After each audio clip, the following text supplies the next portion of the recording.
Good morning, everybody. Well, I've missed seeing all of y'all's faces via Zoom. It seems like it's been a while, but hope everybody's having a great week. It's been good to get back out on the practice field here the last couple of days. Really pleased with our guys, their approach, the effort they putting in. Here this week, we've kind of approached this as a bye week.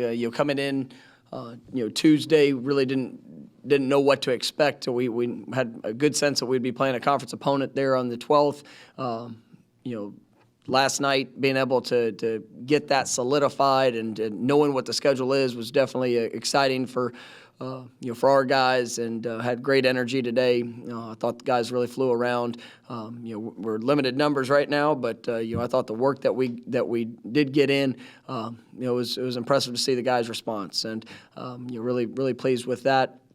Had a couple personnel developments. Asante Samuel has declared for the NFL draft. Really just grateful for the opportunity to coach him and to see his growth and development. Phenomenal young man, did a tremendous job for us this year. With the calendar kind of changing. This normally would be the last week of the regular season, and with that change and some of the unexpected things for the future, I think the timing for Asante is something that I understand. In his preparation for the combine and all the things that will be ahead for him. In preparation for the draft, just grateful for who he is and the Seminole that he's been.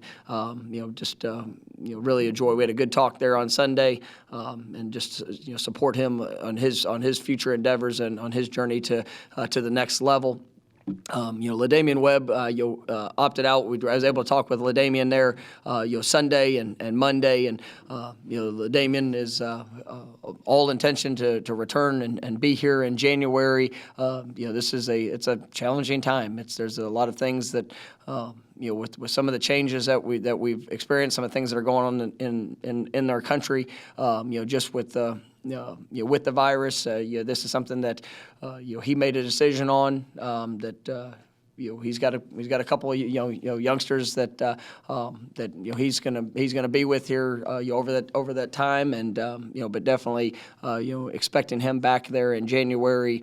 We've had good conversation, and appreciate all the work that he's put in throughout this season, and also the young man that he is as well. I know it got announced this morning with Jaden Woodby deciding to pursue options as a graduate transfer. Jaden is somebody that has been a remarkable Seminole. He's been here for the last 3 years. You look at the job that he's done academically, socially, working to impact the community. Obviously, all the work that he's had as a player. Responding to injury last year, coming back, and being able to play for us throughout this season.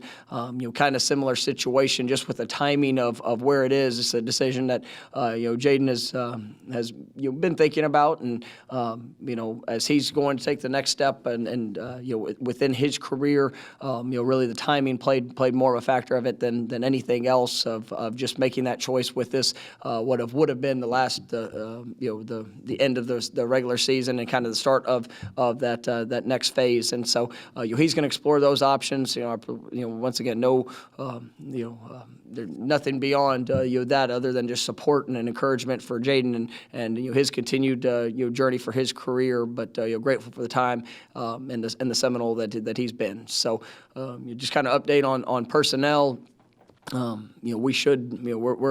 We're excited about the opportunity with Duke here this next week. Being able to come to Doak, and then obviously the trip the following week to Wake Forest, knowing that we're going to get to wrap up the season with two more conference opponents. It's a different year with scheduling and all those things, but grateful for the opportunity to continue to compete.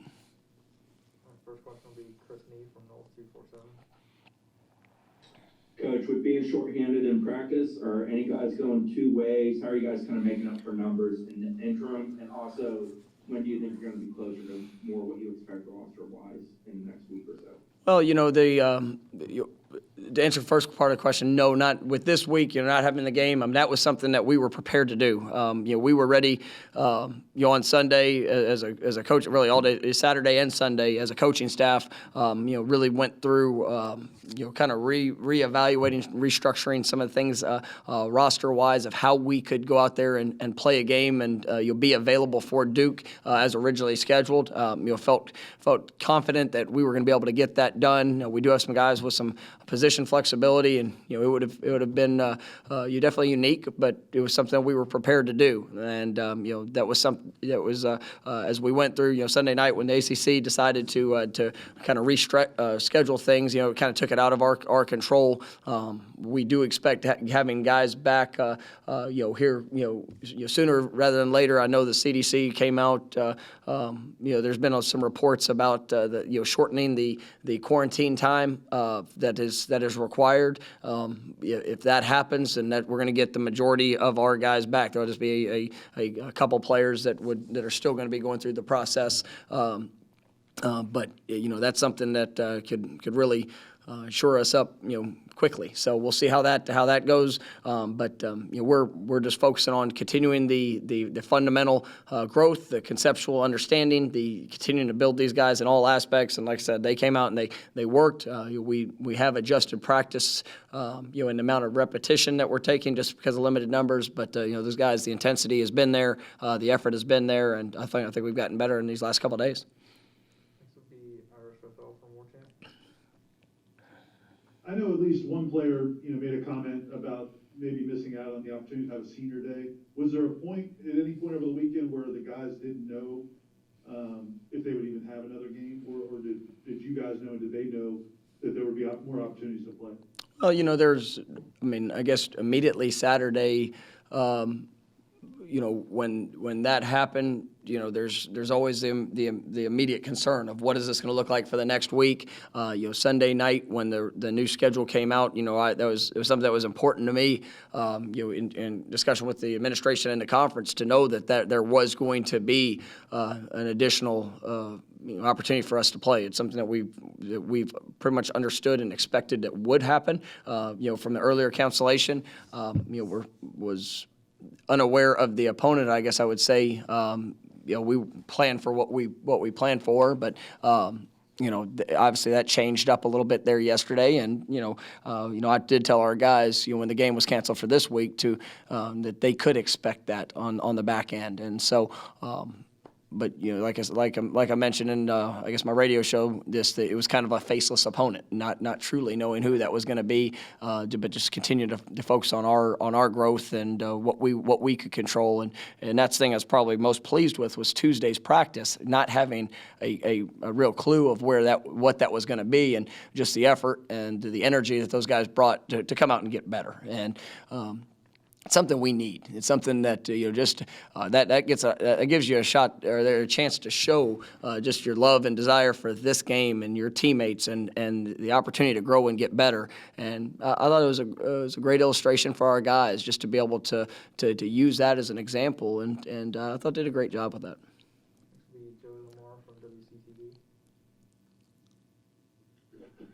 Hey, Coach.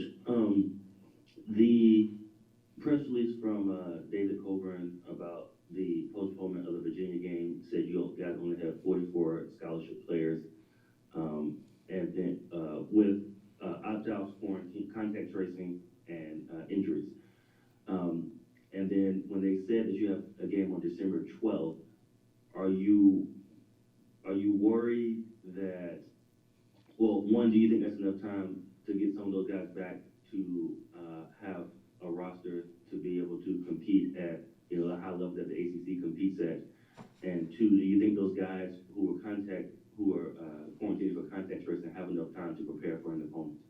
Yes, sir, I do, and it's something that it presents challenges. Obviously, like I mentioned earlier, that quarantine time is subject to change just through the CDC here this week, and things that are possibilities. So that would definitely help us. But even if not, you go back and just through protocols and all aspects, that we should have enough time to be able to get that done. And it is.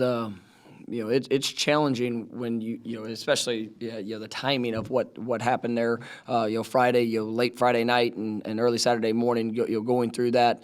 But our guys, I mean, we were ready to adapt and adjust to be able to play this week if necessary, and so that was that's part of this year, part of the challenges that do arise, but it's just you just continue to push forward and control the things that you can control, and hopefully it will play out the best way possible to have those guys as quick as we can, and to continue to keep them in a safe atmosphere to be able to play these last couple of games that are now on our schedule. Next will be Andrew Adelson from ESPN. Hey, Mike, I was just wondering, why was it important for you guys to be able to add 2 more games to play out the season? The opportunity to compete, and that's what I know there's a lot of things talked about nationally, and about teams' perspectives and thought. Like, these guys are competitors, and we are a young football team. We're one of the youngest teams in college football. We need every rep that we can get, and I understand the challenges that come with that. But our guys are excited about being able to go through a week, implement a plan, work and to do all that you can to prepare for a game. And when that's taken away from you, it is emotional. It's emotional for the staff. It's emotional for players. We want to play. I think we played 2 games in 5 weeks, and that is it is one of the most challenging things I've ever experienced as a coach, assistant, head coach. We are competitors and we want to play. And the fact that we know that we now have the opportunity to do that, it was a great joy to be able to let our guys know that last night, and the responses that I got from them. It's why we do what we do. And from the outside in, and people that aren't living this day to day, that aren't having to see the sacrifices that are being made, that all the work that's going into I guess provide that atmosphere and to be able to allow these guys to play this game and to practice and prepare. It's important, and every game that we get, every moment, or every rep, you don't take anything for granted, and so definitely grateful for the next 2 games, and we're going to put everything that we have into them. Next will be Matt Baker from Tampa Bay Times. Hey, Mike, you kind of touched on where I was going to go, but how hard have the last couple weeks been? I don't know how many times in recent college football history games have been postponed the day of, and you had it happen back to back. Yeah, it's like I said, extremely emotional, and I love this. I love the opportunity to coach. I love seeing guys that no matter what the circumstance, no matter whether the odds are stacked against you, or you have to go out there and guys are having to do adapt and adjust, and the game planning and just seeing guys compete, and the energy, the enthusiasm, the joy. That's what makes college football so special, and especially with our team, being so young, being having some adversity that's shown up throughout the course of the year, and that's the joy of it, and to not get that opportunity to see the investment and the work to have that competition. It's been challenging, but like I said, I'm really pleased with our guys of the way that they've come back out and they just continue to work, they continue to grow. This week, to say concern, you always worry as a coach when you're not able to point to say, well, this is the opponent. But the message always stays the same. The greatest opponent is ourselves. And to keep the right mindset, the right approach, to go out there and get better. That's what makes football great, because football also mimics life. There's going to be plenty of people that tell you what you can't do in this world. There's going to be plenty of people. There's going to be plenty of circumstances or adversities that show up that are going to make you question things. They're going to make you, have to respond. And as long as we wake up in the morning, you'll get a positive mindset, a positive approach, and go focus on getting better, being the best version of us. Then I believe in whatever the future is going to hold, and being able to control those things that are there for us to control. But I'm really pleased with this team. I'm grateful for our coaches, for our administration, everybody that plays a part in it, and we're working away at it. And just to know that we have a game to look forward to, or 2 games to look forward to, it's definitely we're grateful for that, but it's also very well received. Next will be Kurt Weiler from Tallahassee Democrat. Hey, Mike, you talked about I know it hasn't been even 24 hours yet, so it hasn't been that long, but what have you seen the difference in the energy in the players, the coaches, really everyone in the building now having kind of a face to that opponent, knowing what the rest of the season is going to look like after the weeks of uncertainty? I guess that was the thing that I was pleased, most pleased of, is that the energy was there before. And, coming out of Tuesday's practice, just to work. And, I saw guys that were preparing better. That mindset and approach, that's so critical. So was it good to know that what's in front of us? Yes, but really wasn't that much different in how those guys approach practice, which is a sign of growth. And we're here to work. We're here to get better. And we know that this week you treat it just like a bye week, and we're taking the steps necessary. And then we know starting Sunday, all focus goes to our continued improvement, and then a focus on a game planning for Duke. And so it's definitely a joy to know that those guys are going to get at least one more opportunity there out on the field at Doak, and we're just excited about it. All right, we're going to do 3 more. Next will be Jerry Kutz from the Osceola. Hey, Coach, I want to take you back to something you said earlier about the desire to play each week, the competitive juices. There's been some in the country that have challenged that have thought that you were trying to dodge playing some of these games. And just recently, the ACC changed the testing protocol. I think Bianchi wrote a column, saying that these games were being canceled because of a faulty testing protocol that put you in harm's way. What would you say about, you've already answered the question about the desire to play, but how important is it that the ACC changed that protocol? Well, nobody ever wants to get to game day and have to cancel a game or have something change. It's not just for the teams, but for the fans, for all the steps that go into having a college football game take place. And it is. I understand the protocols of why and the timing and the things of that the conference was looking to do at the beginning, and you could see it from both sides. But to be able to have all of those results earlier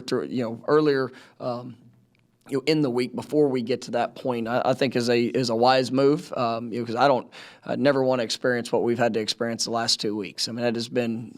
It's been really, really tough, just the emotional aspect of it for everybody involved. And, for people's perspective on why, I can't control what anybody else says about, their thoughts or opinions. I can tell you, I live this every day. And, I'm around these kids. I'm around these coaches. I see the investment that's being made, and I see the desire that we have to go out there and compete to the best of our ability and to get better. And that's what this team's about. And, anything beyond that, once again, nothing that I can control. But we definitely are doing things the right way. We're building this the right way. And, I believe in these kids and these coaches, and we're going to continue to do that to that standard. Next will be Perry from Tomahawk Nation. Coach, I don't think there's ever been a situation where regular season games are being played this late, maybe prepping for a conference championship. How do you kind of fight off that fatigue that comes naturally with anything you've been doing for months and months and months, especially in a year like this? Yeah, that's a great question, because it's real. You look at this year in particular, we started back, I guess mid-July is when we started to, be able to go 6 days a week. And even though there was no pads and all of that, it was still that constant preparation for what was to come. And it's been a hard year. There wasn't the foundation of all the workouts. So we've had to really kind of work as we've gone to make sure guys are in proper conditioning, that we're being smart, taking care of their bodies the best way possible. And now you see a season that's extending further. We've had to really kind of adapt and adjust when it comes to that. And with our practice schedule and things that we're continuing to evaluate as we go into these next 2 weeks, it's going to be different. And that's just it's a challenge it's a challenge for the mental and the physical, because it is mentally fatiguing, especially with like I said, the emotional swings that we've had, especially these last 2 weeks with not being able to compete on days that we thought we were going to, and so all that plays into it. But we're definitely aware of it and trying to make the best case possible for all these players and coaches. Last one, we'll go back to Ira. With guys moving on for different reasons, do you get any sense, or do you hope that it'll bring the guys who are staying and who are committed closer together in any way? Oh, I mean, I enjoyed practice today. I've enjoyed watching these guys. I was, you see the desire. I mean, you see the work, and I've said that throughout this year. That's something that is. You don't. I mean, with the youth that we have on this team, and with the older guys that are truly investing and changing maybe some of the ways they've approached things in the past, and just working to get better. That brings you together. And we know the challenges that we face this year. We know that there's been a lot of a lot of things that we've had to adapt and adjust to. But through that adversity, right, the response, the energy, the encouragement, that is bringing us together. And to see guys go out there and compete, to see guys go out there and work to improve and to help be a positive influence to others, I mean, that's drawing this football team closer. And I'm so excited about the future that's in front of us, and just the mindset of what these guys are choosing to bring when it comes to what's necessary for us to achieve success. And so I'm looking forward to that, but I think you're absolutely right on it. This provides a great opportunity, and I'm excited about the response that I'm seeing.